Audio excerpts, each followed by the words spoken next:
Hello and happy Teach Me Tuesday. My name is Lisa and I am here for our weekly NICU nursing topic broken down into smaller sections. And today we're even going to be broken down into smaller sections. As you may note here in the opening slide, this is a part 1 and it's going to be a part 1 of 3 that we're going to do about NEC over the next coming weeks. May is NEC Awareness Month. And there are so many parts of NEC that I could not condense this down, A. And B, there are parts of it that are going to play into other parts of your job as a NICU nurse. So I figured let's just dive in deep. We're going to start with part 1. And today we're going to talk about risk factors and protective factors. So the statistics are still strong for NEC, right? It's still approximately 1 in 1,000 live births and 7% of the LBW infants. If you look at the NEC Society, which has a great resource on this, obviously, they have a lot of evolving statistics, but it's still there. It's still very present in our work that we do. Do I think that we could get to a NEC rate of 0? I want to say yes, but as we talk about throughout here today, there are many things beyond our control as NICU nurses, NICU doctors, NMPs, RTs, etc. So I do think it is going to continue to be present in our work as long as prematurity is still present. So we're going to talk about the risk factors today, and then I encourage you to come back for parts 2 and 3 throughout the coming weeks. So let's look at this by the numbers. So 5 to 7% of very low birth weight infants will have NEC. Again, we are going to talk about what exactly the definition of NEC is in part 3, where we talk about surgical NEC versus medical NEC and all of that. So still 5 to 7%. Mortality for surgical NEC. So those babies that require an emergency trip to the OR is still over 40%. Still pretty high. It's the leading cause of death from gastrointestinal disease, and 20 to 30% of infants that have NEC require surgery. You can imagine that the sicker the baby is, if they need to have surgery, obviously their long-term outcomes are going to be worse, and the more bowel that is removed during surgery, the worse that those outcomes often are, which we will also follow up with in part 3. Am I setting you up for being excited about all these parts? So let's talk about those well-established risk factors. So those things that the evidence is pretty confident in. Some of them are still kind of maybe being phased out as risk factors, but we're going to talk about this. So this is just our list that we're going to talk about a little bit here. Preterm birth and very low birth weight are those things that we are still not really able to fix, right along with any of those perinatal stressors. So let's dive into some of them. Let's start with maternal and perinatal contributors, because this is when the baby is still inside. And to me, this is us as NICU providers, things that we can't really control or answer for or come up with an evidence-based project or a quality improvement project for, because what happens in the womb is still just so overwhelming, I guess, to think about. I don't know the better word I want right now. I should come up with a better one. But there's so much going on, and we just can't answer for all of those things. So if a mom has choreo, maternal hypertension, preeclampsia. Let's talk about maternal hypertension and preeclampsia. Why are those risk factors to the baby? So think about hypertension. Think about the narrowing. There's going to be less blood flow to the baby, or inhibited blood flow to the baby. And one thing I want you to know about NEC that I'm going to say now, and I'm going to say it probably so many times you're going to be annoyed with me by the end of this 3-part series, is when there is a decreased blood flow to a baby, whether that's when they're in mom or in the NICU and they're sick, the gut is going to be spared of the blood, right? The blood's going to go away. It's going to be like, you are not a vital organ. I need this blood. I'm going to go to the heart, to the brain, to the lungs, kidneys, liver. The gut's bottom of the barrel here. So anytime that there is a risk of decreased blood flow, the increase for NEC increases. So just keep that in mind. Again, if we have inadequate or no antenatal steroids, then the lungs aren't functioning as well. Again, we have this risk for hypoxia or ischemia. Fetal growth restriction, that means that, again, the baby wasn't getting enough from that placenta or in the mom to be able to grow adequately, and therefore, again, the gut is at risk. Maternal diabetes, it's affecting how they're processing their sugar and all of that. And the most important one is any injury that can lead to ischemia or hypoxia. So that can mean something going on with the placenta, which is going to be something like preeclampsia. If mom has an abruption, premature babies can be born from abruptions. If there's something going on with the uterus, if there is any sort of cord issue going on in utero, even for preterm babies, again, all the things we talk about with HIE at a minor level can affect the gut. Even refeeding HIE babies, sometimes we talk about this risk. So we did talk about that during HIE, remember? So now let's talk about those core risk factors, those things that we already know, and we know that we're trying to kind of constantly do with this. So prematurity is the primary risk driver. And again, you come to ask yourself, why was the baby born premature? Was there an infection going on? Was there preeclampsia? Was there an injury to mom? We can't prevent those things, so we have to try to prevent those other things. The immature gut barrier function. The gut hasn't fully developed by the time the baby comes out.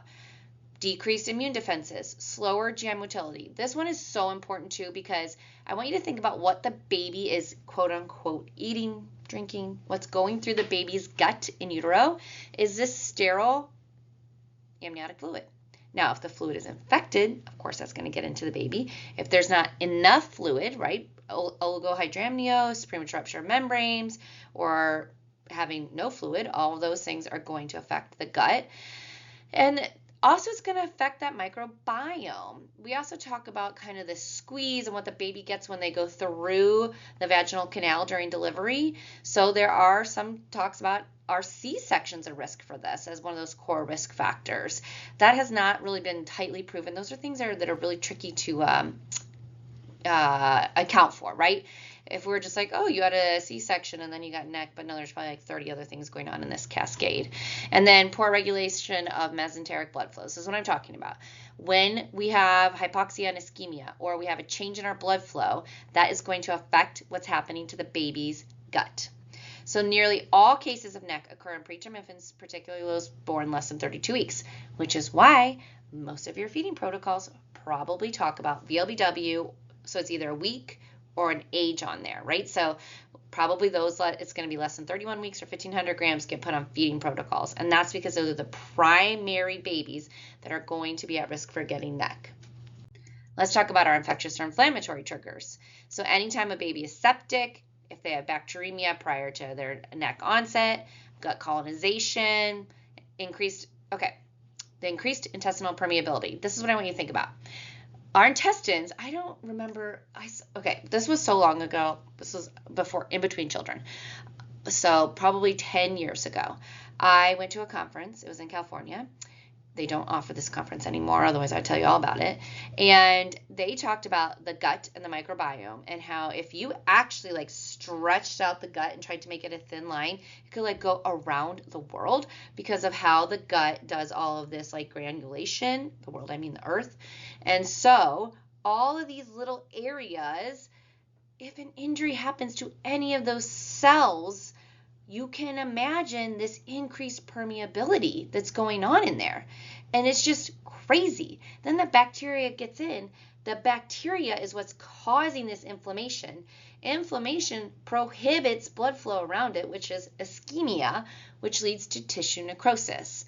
So that's why we need good bacteria, which brings up our controversy of probiotics, which we'll briefly touch on, and our oral immune therapy, why we start with those swabs in the mouth, skin to skin, the importance of skin to skin. We're going to talk about all that. But I want you to think about the gut is just, it's huge, right? We already know it's so much longer than we already think. But when you really like, the sausaging of it, if you really like stretched it out, it is very, very long. So just something to think about. I don't think it actually goes around the earth, but it's a visual of how big is it, right? Our gut isn't going around the earth. It was supposed to be a visual of how big this would be if you really stretched it out. So I don't want you to like take me to Google on that one. What it means is there are so many areas that could get injured, have bacteria get in there that's not supposed to be in there. Maybe there was an injury in utero, and those are the things that we can't account for. Babies have cell death. They can have tissue death in utero. And then we get some bad bacteria in there and it gets in somewhere it's not supposed to be. So I put this visual of hand washing on here for a reason, because that is something that we as NICU nurses can do every single day. We can wash our hands and we can wipe down our high touch surfaces. Those are two things that are in your under control that you can do all the time. So always do them. So now we're going to talk about some potential risks. And PRBCs always come up with this, and it's called the TRAGI, however you want to pronounce it, transfusion-related acute gut injury. So we have seen cases where NEC occurs within 48 hours of transfusion, but the etiology of this is still kind of up for debate, because we could think to ourselves, is it because they were anemic? There was already gut hypoxia. So right, the baby doesn't have enough circulating red blood cells. As I mentioned right at the beginning, the red blood cells, the blood flow, are going to go to the most vital organs first. The gut is not considered that vital organ. So in the absence of enough blood flow, did we already start this cascade of cell death, allowing some bacteria to get into that, gut intestinal permeability? What happened there? Then the bacteria is kind of in there. Maybe that was the trigger. There was some hypoxia. Then we transfuse, and all of a sudden the gut's like, I'm alive, right? You've seen the baby after transfusion, they come back to life. Well, now the bacteria is like, thank you for that blood. And then the bacteria overpopulates, and then you see the NEC. So that's where this whole idea comes in, and the idea of should we stop feeds or not? And we've talked about this on social media before, and maybe we'll talk about this throughout the week, but blood transfusions and what you do during it there is no standard. That's the gist of it. I have worked one place that we stopped feeds during the transfusion, which on some babies meant we had to put 2 IVs in, one for the blood transfusion, one for a D10, right? Because you can't run them together. Dextrose slices red blood cells, and the baby wasn't always able to tolerate being NPO for 4 hours. So there's one problem. 2, I worked somewhere where we did not stop the feeds, but we didn't do any feeding advancements for 48 hours. I also think this idea of not doing any feeding advancements would probably be where I would lay, but if you also are saying, hey, we're just going to kind of keep going through, you're probably going to just keep that gut perfusing in the way that it was already used to. I have not seen a major NEC-related, PRBC-related NEC in a long time. So I think we're better about our transfusions. We don't transfuse as much. That's a big part as well. I just think it's interesting. Know your why. Ask your why. If you're stopping feeds during the transfusion, I always wonder, during the actual transfusion is probably not when the NEC is happening, right? It's usually in that 48 hours after. So if you're stopping, why not stop for 48 hours? But then that comes in with an other line situation. So you also have to take into account, does the baby already have another line? Were they on just trophic feeds? Is this a 3-week-old on full feeds? So there's a lot that factors into this, but we cannot, as of today, say if you give a baby a PRBC transfusion, it could cause NEC. We just don't know that enough. So it's a potential risk. Right along with our old friend congenital heart disease. So as we know with congenital heart disease, the color of the aorta is kind of the color of the blood going out to the baby. So if we have this underperfused blood, it can cause this quote unquote blue gut with chronic mesenteric hypoperfusion with these cyanotic lesions. These babies are not going to be your typical VLBWs who you are seeing it in. You're going to see this more when they're either feeding prior to surgery or being very mindful of their feeding plans. They might do some Doppler studies to try to kind of see what the blood flow is there. Might have slow advancement of feeds, but watching for similar signs.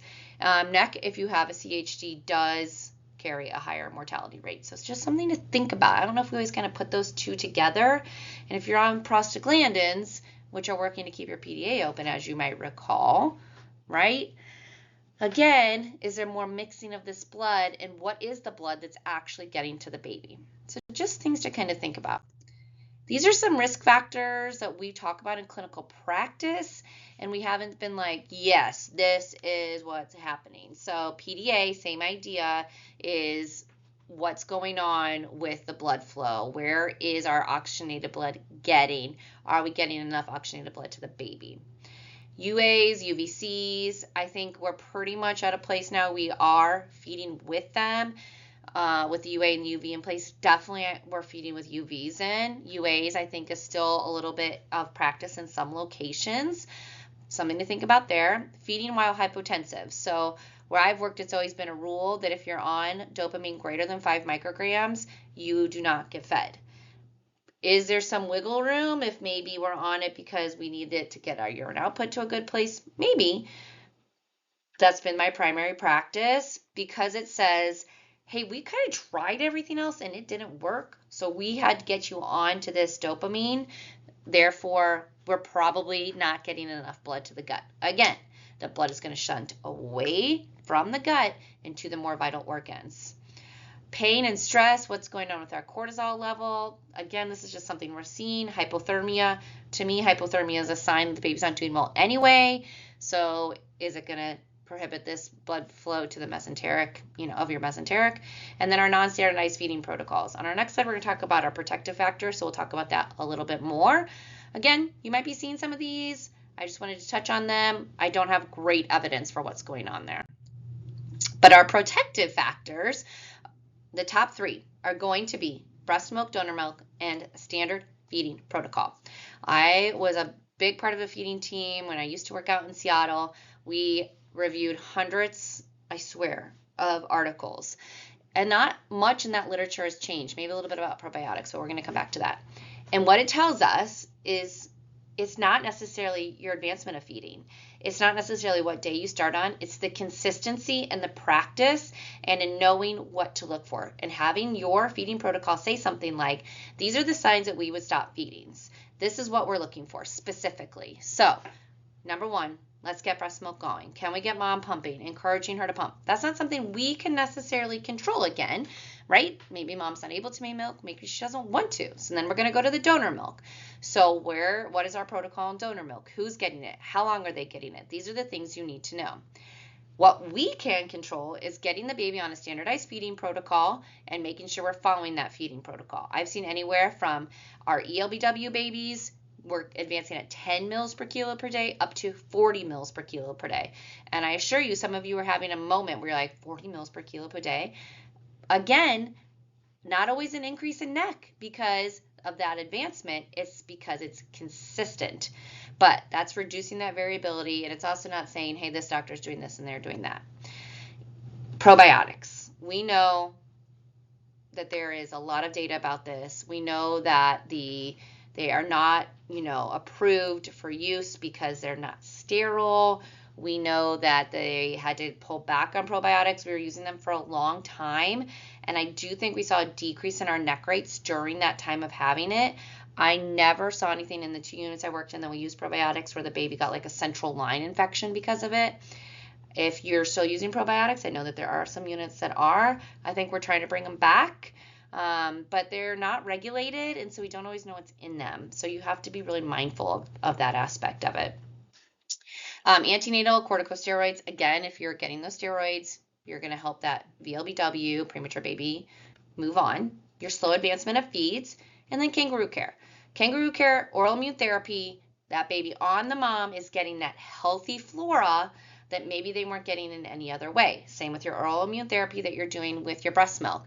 So as you know, digestion begins in the mouth. So we're coating the mouth with the breast milk in order to start that digestive process and get our good bacteria from our mouth to our gut. So important. Kangaroo care. There is just like a never or not reason to do kangaroo care, in my opinion. So we get that baby on the mom.